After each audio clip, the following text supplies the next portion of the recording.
So, ladies and gentlemen, is hydroxychloroquine the next shoe to drop? Now, I assume we will be banned by both Fakebook, YouTube, Twitter, all these other destructive, fascist, totalitarian entities. Their only goal is to crush free speech and their ideological opponents, because if you dare mention hydroxychloroquine, there's another large conspiracy to make this go away. They will probably scrap my stuff. I don't care one bit.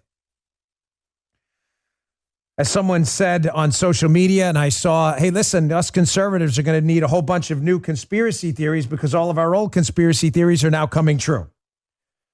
One of the, quote, conspiracy theories was the crazy idea that, God forbid, hydroxychloroquine, a commercially available drug that's been around forever with a relatively safe profile, that, by the way, we have a lot of experience in this household because my wife takes it because she has lupus. She's okay. She let me tell you that. Been taking it forever. My wife has had no problems. That does not mean there are no side effects to the drug at all. It does not mean you wouldn't have, but it just means that she's taken it for a long time and we have personal experience with it. That's a fact. The drug does have a relatively decent safety profile, has been used for a very long time. But because this Trump tweet happened a long time ago about hydroxychloroquine, the media, which is totally uninterested in facts anymore, divorced from reality, and I cannot encourage you enough to ignore these total clowns. The media is now in the process of actually getting people hurt with their misinformation campaigns. I am not kidding. Trump tweeted out March 21st of 2020. Hydroxychloroquine plus azithromycin taken together have a real chance to be one of the biggest game changers in the history of medicine. The FDA's moved mountains. Thank you. Hopefully they'll both work better. He's talking about and put into use immediately. People are dying. Move fast. God bless everyone. He tagged the FDA, CDC, and DHS.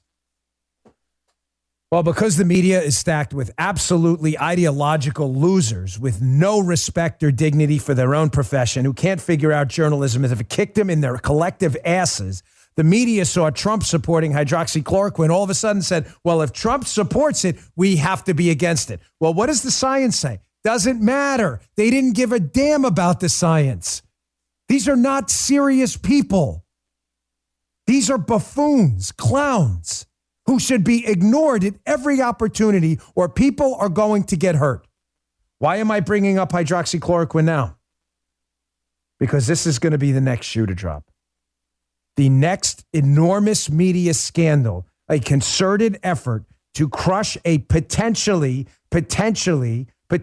beneficial drug in the treatment of patients with severe COVID infection, the suppression of a drug simply because Donald Trump said it may work. These people are human filth. They could have gotten people killed. Why is this re-emerging again? Because, as you can see from this new research study out, it's an observational study, and nobody should jump to any conclusions on anything because we actually do science stuff here, unlike media lunatics, which are solely interested, it appears now, in getting people hurt by countering political narratives first and doing science second. Here's a new study. Observational study on 255 mechanically ventilated COVID patients at the beginning of the USA pandemic. It's by Smith, Mendoza, Dobesh, and Smith. Two Smiths in there. What does the study show? Well, we can look at it and we can see what the study shows. Causal modeling establishes that weight-adjusted hydroxychloroquine and azithromycin therapy improves survival by over 100%. QTc prolongation did not correlate with cumulative hydroxychloroquine dose or HCQ serum levels.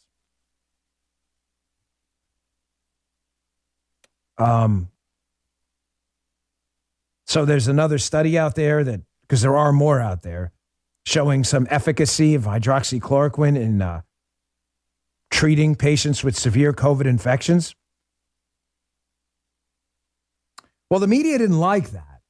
This is a new study, by the way. There are many others. You can see them yourself, by the way. But because Trump, of course, said he liked the idea of hydroxychloroquine treatment, it could be safe and effective, and asked his FDA to look at it. These media clowns, decided that it would be better to attack this drug with a relatively safe profile and decades of use because they don't care about your health. They care about attacking Trump. Here's a supercut hat tip, Tom Elliott. I believe this is from Grabian. I'm sorry. This was not from Gabriel, but it is a supercut nonetheless. This is back when Trump said hydroxychloroquine could be a potential treatment. Here is a supercut. I had to cut this short. It actually goes on for 2 minutes where I found it. Here's a supercut of media people attacking hydroxychloroquine because Trump said it worked, even though we have this new study now indicating it may, in fact, be effective. Again, joining the other studies that have said that. And they're going to cite a very specific study in The Lancet.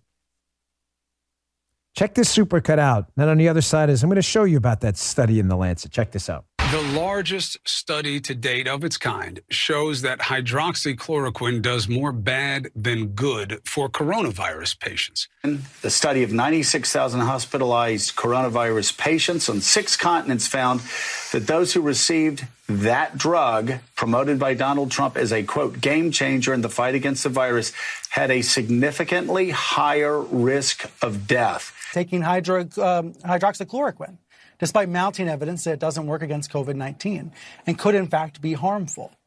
Mr. Trump said his hydroxychloroquine treatment would likely end today. The same day, a leading medical journal, The Lancet, warned not only does the drug not offer benefits, it could cause harm.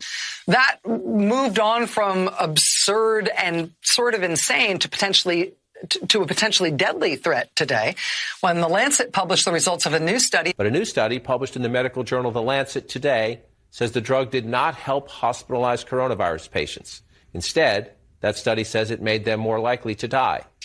On Monday, he announced he is taking the anti-malaria drug hydroxychloroquine. A new study links the drug to increased risk of death and heart arrhythmia in COVID patients. By the way, hat tip Daily Caller for that. Thanks, Keith, during that, because I listened to it too. It's, I hear it, so I had a second there to gather who it was. You have to hat tip appropriately. It's the right thing to do. Folks, I have to apologize for my frustrations here today. I can't get over the country we're living. I really can't. I'm having a hard time getting my arms around the fact that we supposedly live in a free society where the one entity who are supposed to be the guardians of truth, that's what they're there for. They are literally written into our Constitution, freedoms of the press. It is right there for any person with the literacy of a first grader to read. They are a protected class in our Constitution. Their freedoms are guaranteed. Our founding fathers thought the press, an honest, fair press, was so important, they wrote it into our Constitution. Engineers aren't in there. Doctors aren't in there. There's nothing about astronauts in there. There's nothing about you. I mean, these are teachers. These are important people. They are not in the Constitution, but the press is. And these complete buffoons who have been granted this enormous responsibility to be the guardians of truth and justice, to expose corruption, to bring truth to power, have totally abdicated their responsibility, and I would argue to you, have become a bigger threat to your safety and security in the republic than even some corrupt politicians, which is totally an inversion of the purpose of a free press. They were supposed to call out the corrupt politicians, not facilitate them. Why do I bring that up? Because that's a rogues gallery of the current media motley crew of losers. Moscow Maddow, Mr. Potato Head, Brian Stelter, all the other was Chuck Todd. And I mean, just the gold and silver and bronze medal losers of liars in the media Olympics. And they cite a study in The Lancet that says, listen, this hydroxychloroquine, this could be really dangerous. This could even kill people with heart arrhythmias. You know what's interesting? I did not see an equal amount of coverage to this retraction on that Lancet study right here. Lancet, New England Journal of Medicine, retract controversial COVID-19 studies based on Surgisphere data. Did you see an equal amount of, hey, listen, I'm sorry, we screwed up. We shouldn't have attacked this hydroxychloroquine based on this Lancet study. It's been retracted. Well, by the way, remember The Lancet? Yeah, The Lancet. Here's a screenshot here for those of you watching on Rumble. The Lancet, the same pseudo-scientific magazine journal signed by Peter Daszak, Jeremy Farrar, and Joanna Mazzett of Predict that supported the idea that it was not a lab leak and it was a zoonotic origin, a natural origin of the coronavirus. There's The Lancet right there. The Lancet did that too. So the Lancet waved everybody off the lab leak theory, which looks likely now. And the Lancet also published this, which they were forced to retract, saying hydroxychloroquine is a very dangerous drug and could actually kill people. Gosh, that's awfully strange. Do you see how the press, the corruption of the press in America has filtered down to Hollywood, to elites, to academia, to science? Ladies and gentlemen, it is not hyperbolic to state every institution of importance right now in America that could lead the way in calling truth to power has been absolutely corrupted, absolutely corrupted. The only people we can rely on, the leaders we have been waiting for, to quote my friend Ginny Thomas, are us. You are responsible for the truth now. The truth tellers are you. You have been lied to by scientists. You have been lied to by government officials. You've been lied to by science journals. You've been lied to by the media. You've been lied to politicians. Trump was right again. It appears this drug could be effective.